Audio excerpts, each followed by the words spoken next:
प्रकाश में उत्तल लेंस और अवतल लेंस तो हमने पढ़े और उस पर आर्टिकल भी करे, लेकिन आज प्रकाश में मैं उत्तल या अभिसारी लेंस पर आधारित आंकिक प्रश्नों की एक समस्या को लेकर के आया हूं। तो बोर्ड की परीक्षा में पूछे जाने के लिए उत्तल लेंस पर आधारित आंकिक प्रश्न के मैंने 3 रूप आपके सामने बोर्ड पर लिखे हैं। पहले रूप में एक उत्तल लेंस के पृष्ठों की वक्रता त्रिज्याएं क्रमशः 20 सेंटीमीटर व 15 सेंटीमीटर है और इसके पदार्थ का अपवर्तनांक 3/2 है। इस लेंस की फोकस दूरी ज्ञात कीजिए। तो हमसे क्या किया है, एक उत्तल लेंस के पृष्ठों की वक्रता त्रिज्याएं दी हुई है और उसके पदार्थ का अपवर्तनांक दिया है और हमसे इस लेंस की फोकस दूरी पूछी है। दूसरा, एक यही सवाल है, एक अभिसारी लेंस के पृष्ठों की वक्रता त्रिज्याएं क्रमशः 20 सेंटीमीटर व 15 सेंटीमीटर है।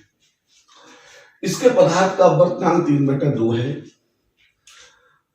ज्ञात कीजिए, पहला, जब ये लेंस वायु में है तो इसकी फोकस दूरी ज्ञात करना है, और दूसरा, जब ये लेंस 4/3 अपवर्तनांक वाले किसी द्रव में डुबा दिया जाता है तो डूबा होने पर इसकी फोकस दूरी को हमें ज्ञात करना है। फिर हमें एक सवाल देता है और उसमें क्या कहता है, कांच का अपवर्तनांक दिया हुआ है 3/2। कांच की एक उत्तल लेंस की फोकस दूरी 30 सेंटीमीटर है। मतलब अब उसने हमें डायरेक्ट लेंस की फोकस दूरी दे रखी है। जब इसे 4/3 अपवर्तनांक वाले द्रव में डुबा दिया जाता है तो द्रव में डूबा होने पर इसकी फोकस दूरी ज्ञात कीजिए। कहने का मतलब यह है कि आपसे तो लेंस के बारे में क्या क्या पूछ सकता है, लेंस के पृष्ठों की वक्रता त्रिज्याएं दे करके, उसका अपवर्तनांक दे करके उसकी फोकस दूरी पूछ लेगा। दूसरा, लेंस के पृष्ठों की वक्रता त्रिज्याएं दे देगा, उसका अपवर्तनांक दे देगा, उसकी फोकस दूरी एक बार वायु में पूछ लेगा और एक बार जब वो किसी द्रव में उसे डुबो देगा, तो डूबा होने पर उसकी फोकस दूरी और उसकी प्रकृति यानी कि नेचर के बारे में पूछ लेगा और एक बार डायरेक्ट उसकी फोकस दूरी दे देगा, अपवर्तनांक दे देगा। फिर डूबा होने पर उसकी फोकस दूरी को पूछ लेगा। तो मैंने ये 3 सवाल बोर्ड पर लिखे हैं और तीनों बोर्ड की दृष्टि से बहुत इंपॉर्टेंट क्वेश्चन है। तो आप, ठीक है, मैं तो बारी बारी से इनके हल कराऊंगा, लेकिन आप इन्हें क्या करें, स्क्रीनशॉट लेकर के आंकिक प्रश्नों को एक जगह पर नोट कर लीजिएगा, जिससे अब मैं इनके हल कराऊं तो आपको इसके हल को समझने में परेशानी ना आए। मैंने क्या किया, ठीक है भाई, मैंने क्या किया, ठीक है, अब इन सवालों को बोर्ड पर से मिटाना शुरू किया और नीचे के 2 आंकिक प्रश्नों को मैंने क्या किया, मिटा दिया। तो अब मेरे पास सिर्फ और सिर्फ बोर्ड पर एक आंकिक प्रश्न रह गया है। देखिए ध्यान से, मेरे पास बोर्ड पर क्या रह गया है, एक आंकिक प्रश्न रह गया है और इस आंकिक प्रश्न में आप क्या देखते हैं, एक उत्तल लेंस के पृष्ठों की वक्रता त्रिज्या है। देखिए, आंकिक प्रश्न को या किसी भी प्रश्न को हल करने का तरीका, एक तो जो नाम दिया है उसकी आकृति सामने आ जानी चाहिए। उत्तल लेंस क्या है, तो आपने क्या किया, आपने जब इसको हल किया तो एक उत्तल लेंस को बना लिया, ये आया। अब उत्तल लेंस बनाने से हमें 2 बातें सामने आ गई। क्या, कि पृष्ठों की वक्रता त्रिज्याएं, तो पहला प्रश्न ये है, तो इसकी वक्रता त्रिज्या इधर की तरफ होगी। तो अब R1 जो सवाल में हमें 20 सेंटीमीटर दिया है ना, 20 सेंटीमीटर, इसके साथ प्लस का निशान लगाएंगे। अब दूसरा प्रश्न ये है, तो इसकी वक्रता त्रिज्या वक्रता के निधर को होगा, तो R2 जो हमें दिया है इसके साथ माइनस का निशान लगाएंगे। तो R2 15 सेंटीमीटर था, तो माइनस का 15 सेंटीमीटर हो गया, और R1 20 सेंटीमीटर था, तो वो प्लस का 20 सेंटीमीटर हो गया। तो इससे हमें पता क्या होता है ना कि चिन्ह परिपाठी के अनुसार पृष्ठों की वक्रता त्रिज्याओं के साथ प्लस और माइनस के निशान लगाना आ जाते हैं।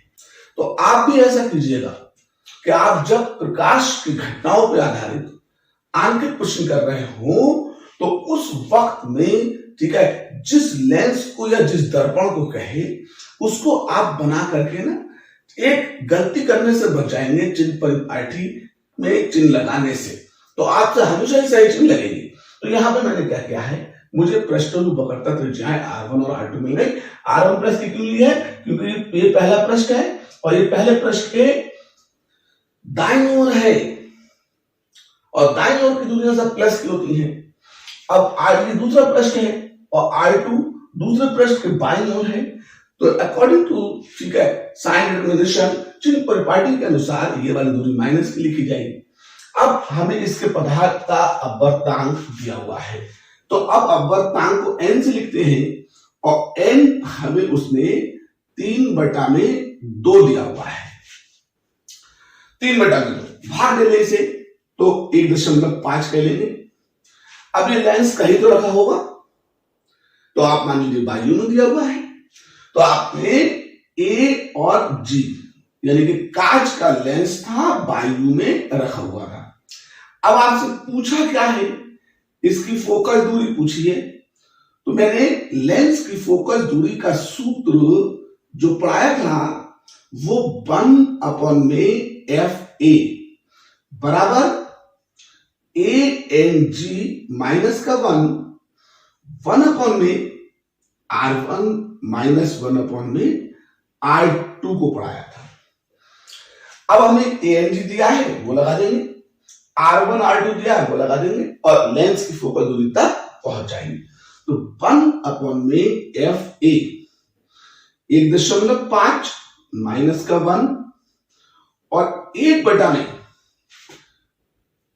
प्लस का 20 माइनस 1 में माइनस का 15। तो अब 1/FA 1.5 में से 1 घटाएंगे तो 0.5 बचेगा, ब्रैकेट में 1/20 माइनस माइनस प्लस 1/15। तो आप इसके बराबर में आइए और देखिए कि 1/FA 0.5 रह जाएगा, ब्रैकेट के एलसीएम को ले, 15 और 20 को मिलाकर के आपने एलसीएम लिया, तो 15 एकम 15 तो ऊपर आ जाएगा, और तिरछी गुणा से 20 एकम 20 इधर आएगा, लेकिन प्लस का हो जाएगा। तो इस तरह से 1/FA 0.5 बचेगा, और ऊपर 20 और 15 जोड़ के 35, और नीचे 20 और 15 की गुणा। 5 को संख्या को ले और इसे काटना शुरू करें, तो 5 चौक 20 और 5 सत्ते 35, 7 बार ऊपर वाला कर गया। अब पॉइंट लगा के ये 0 बढ़ा लिया, 5 एकम 5 और 5 अट्ठे 40, ठीक है भाई। अब ऊपर कितने रह गए 7, और नीचे कितने 8 गुणा 15। तो अब 1/FA ऊपर 7 और नीचे 15 अट्ठे 120 हो गए। अब 1/FA है, इसे आप क्या करें, पलट लें।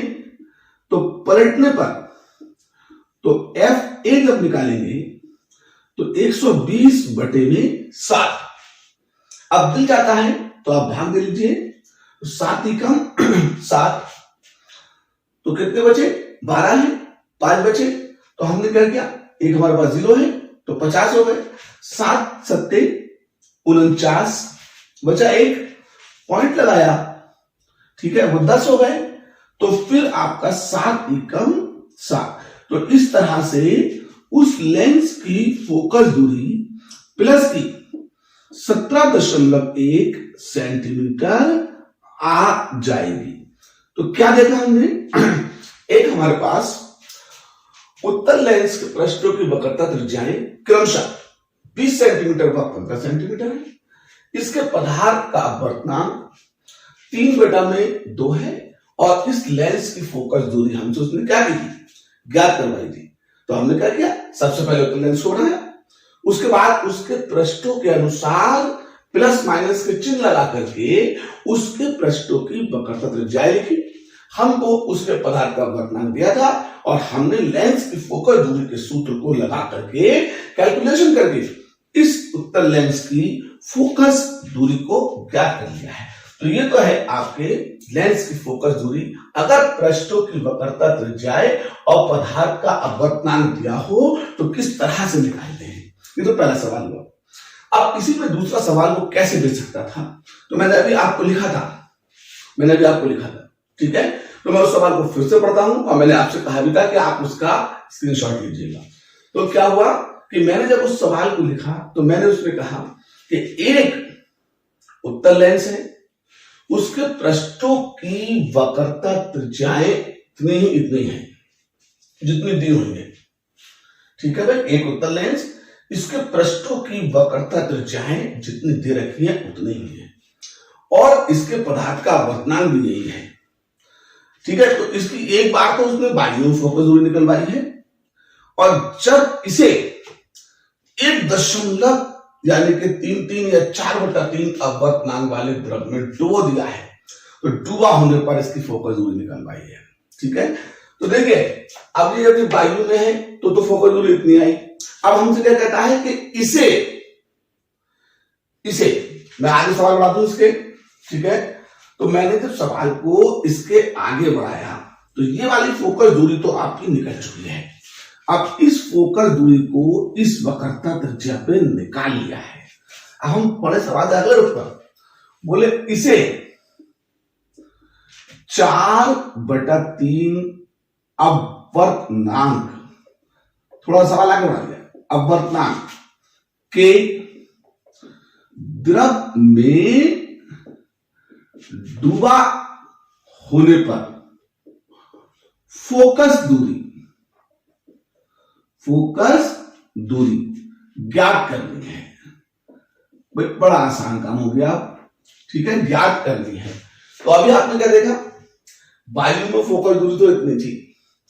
अब हमसे क्या कहते हैं कि जिस लेंस के पृष्ठों की वक्रता त्रिज्याएं इतनी है उसके पदार्थ का अपवर्तनांक कितना है।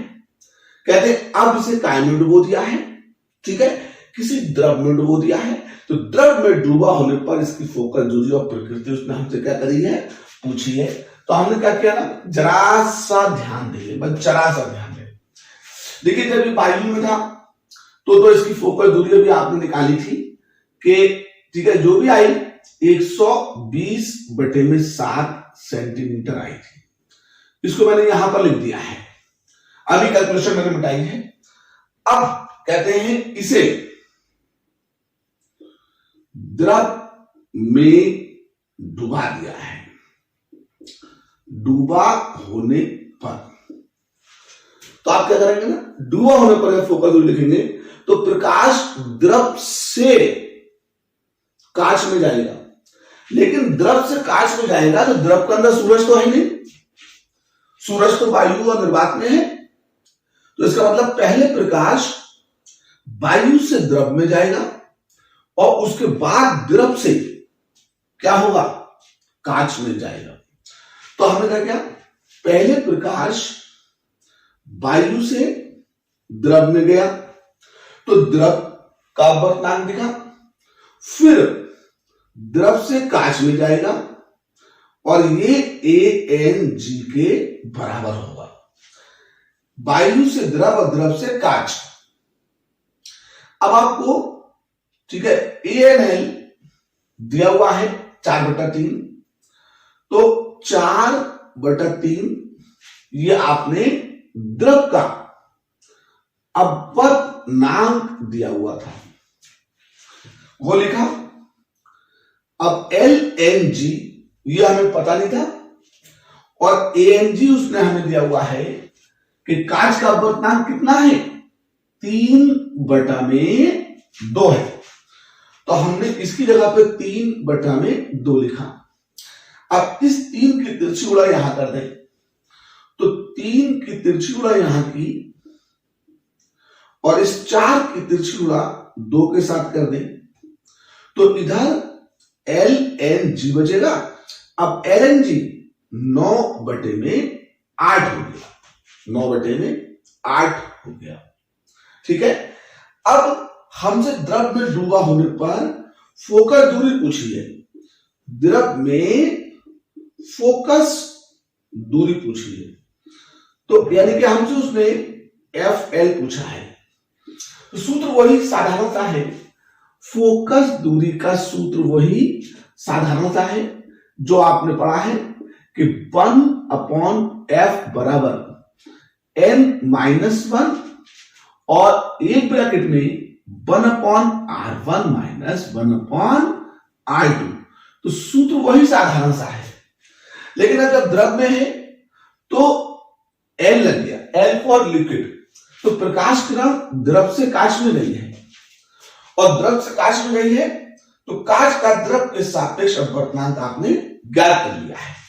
तो 1/FL जब निकालेंगे तो इसकी जगह पे 9/8 माइनस का 1, और इस ब्रैकेट को आप हल करें तो 1/20 माइनस 1/-15।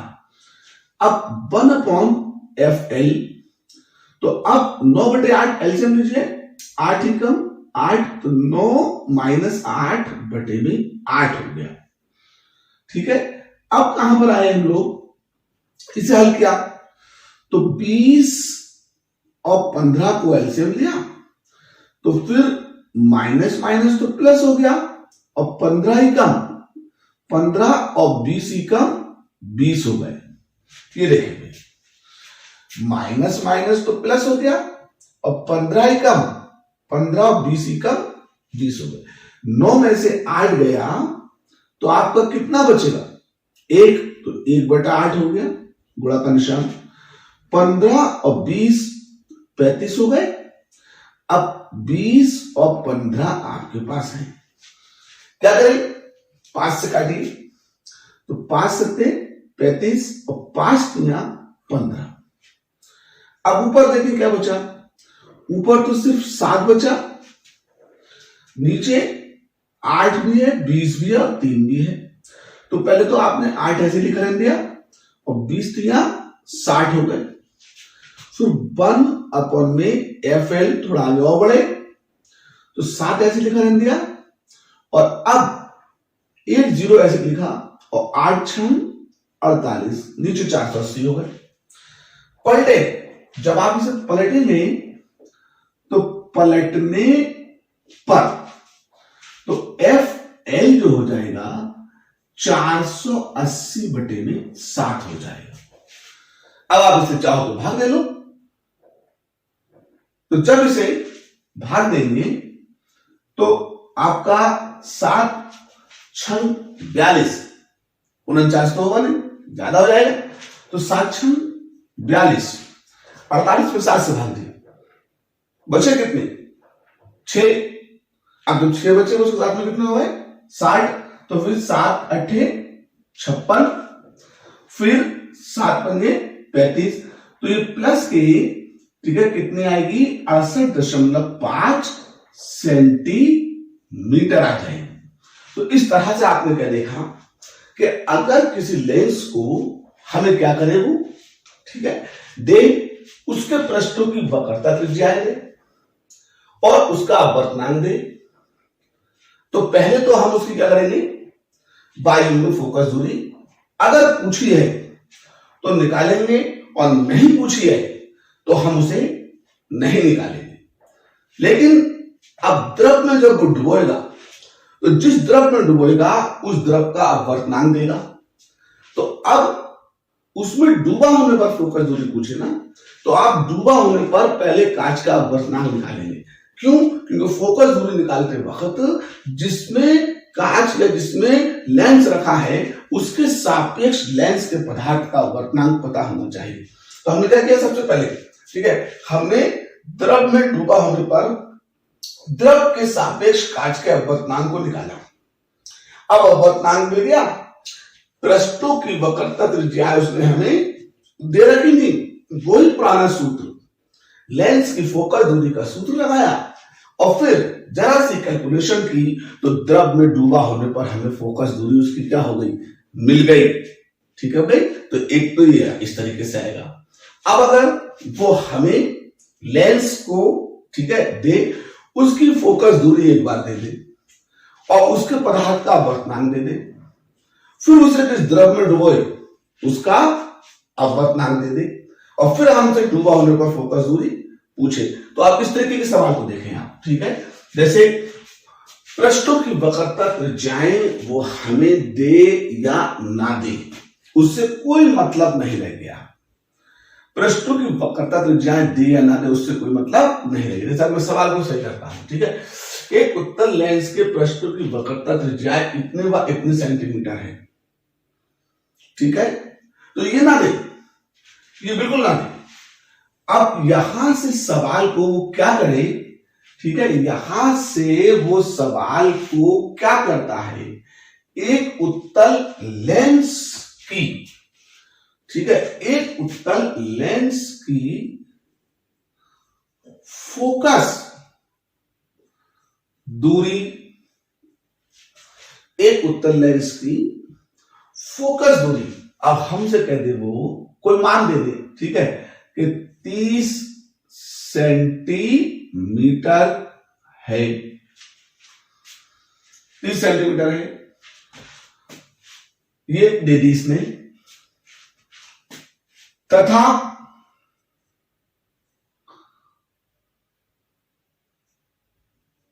इसके पदार्थ का अपवर्तनांक 3/2 है। ध्यान दें, अब क्या है, ऊपर से पृष्ठों की वक्रता त्रिज्याओं को खत्म कर दिया है, ऊपर से पृष्ठों की वक्रता त्रिज्याओं को खत्म कर दिया है। क्या किया है, डायरेक्ट फोकस दूरी दी है और इसके पदार्थ का अपवर्तनांक दिया है। फिर इस लेंस की फोकस दूरी ज्ञात करने का मतलब ही नहीं दिया। अब इसे हटा देते हैं, ठीक है, इसे हटा देते हैं क्योंकि फोकस दूरी उसने हमें डायरेक्ट दे रखी है। तो एक उत्तल लेंस की फोकस दूरी 30 सेंटीमीटर है, इसके पदार्थ का अपवर्तनांक 3/2 है। ठीक है, जब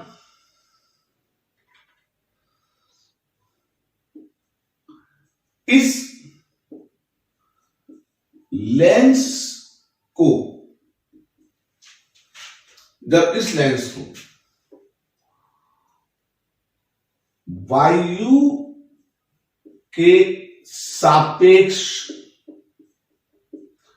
4/3 अपवर्तनांक वाले द्रव में डूबा होने पर इसकी फोकस दूरी ज्ञात कीजिए। मतलब कहना चाह रहा है कि 4/3 अपवर्तनांक वाले द्रव में डुबा दिया जाता है, तो डूबा होने पर इसकी क्या करेंगे, फोकस दूरी ज्ञात करेंगे। अब बहुत आसान, आपने क्या किया, समीकरणों को बनाना शुरू किया और जब समीकरणों को बनाना शुरू करेंगे ना, तो एक बार हमने समीकरणों को बनाया, तो एक बार वायु के लिए बनाया और एक बार द्रव के लिए बनाया। तो जब हमारे पास लेंस है ना, तो जब लेंस है तो पृष्ठों की वक्रता त्रिज्याएं तो होंगी, जैसे कि आप अपने आप को या मुझे समझ लें, ठीक है भाई, कि अगर हमारे हाथ की लंबाई जो है वो लगभग, ठीक है, 2 फीट है, अब हम पानी में डूब जाएं तब भी हमारे हाथ की लंबाई 2 फीट ही तो रहेगी। तो ऐसे लेंसों के पृष्ठों की वक्रता त्रिज्याएं जो होती हैं, अब लेंस द्रव में डूब जाए या द्रव से बाहर आ जाए, द्रव में डूब जाए या द्रव से बाहर आ जाए, उसके पृष्ठों की वक्रता त्रिज्याएं नहीं बदलती हैं। ठीक है। तो हम क्या करते हैं कि हमें उन्होंने क्या क्या दिया हुआ है, एक बार हमने वायु में लिखा, वायु में, तो वायु में उन्होंने हमें FA दिया हुआ है, ठीक है, 30 सेंटीमीटर। तो हमने वायु में समीकरण बनाया, तो 1/FA, तो हमने ANG माइनस का 1 लिखा और ब्रैकेट लगा के 1/R1 माइनस का 1/R2 लिखा। ये देखें भाई, ये हमने इसका लिखा वायु में समीकरण। इसके बाद इसने हमें द्रव में डुबोया है, तो अब द्रव में डूबा होने पर, जब द्रव में डूबे तो 1/FL, तो 1/FL, ठीक है। तो अब आप LNG माइनस का 1 लगाएंगे और ब्रैकेट में 1/R1 माइनस का 1/R2 लगाएंगे। इसी समीकरण 1 कह लेंगे और इसी समीकरण 2 कह लेंगे। अब समीकरण 1 और 2 को आपस में भाग देंगे, तो समीकरण 1 व 2 को क्या करें, भाग दे ले। भाग देने पर तो ये व्युत्क्रम में लिखूंगे, जब आप 1 को 2 से भाग देंगे तो FL ऊपर पहुंचेगा, तो FL अपन में FA, ये कट जाएंगे, R1 और R2 वाले फैक्टर। ऊपर क्या आएगा, ANG माइनस का 1 आएगा और नीचे क्या आएगा, LNG माइनस का 1 आएगा। तिरछी गुणा से आप FL यहां रखें, तो ANG माइनस का 1 और अपन में LNG माइनस का 1 जो है, इसकी गुणा में आप FA पहुंचा दीजिए। अब देखिए LNG, तो ये 9/8 है। कितना है, 9/8 है। ये मैंने अभी पीछे किसी सवाल के पीछे रूप में समझाया था। तो हमने क्या किया, इनके मान रखे, तो जब मान रखे तो FL ये 3/2 माइनस का 1 और 9/8 माइनस का 1 और ये 30 सेंटीमीटर।